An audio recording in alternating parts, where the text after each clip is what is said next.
सुप्रभात। आजच्या मननासाठी एक वचन मी निवडलेलं आहे। योहान याचा 3रा अध्याय आणि 16 वचन।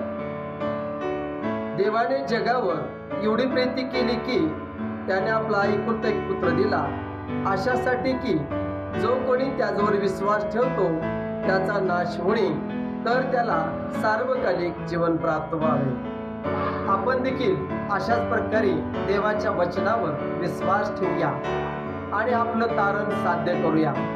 प्रियजनो, जर देवावर विश्वास ठेवला, हे वचन अभिवचन परमेश्वरानं तुम्हाला आणि मला दिलेलं आहे। आपल्याला बघायला मिळते की नोहानं परमेश्वराच्या वचनावर विश्वास ठेवला आणि त्याच्या कुटुंबाचं तारण त्यानं साध्य केलेलं आहे।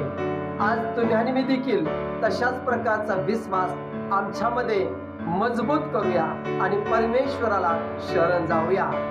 परमेश्वर करो आणि हे वचन तुम्हाला आणि मला आशीर्वादित करो। आमेन।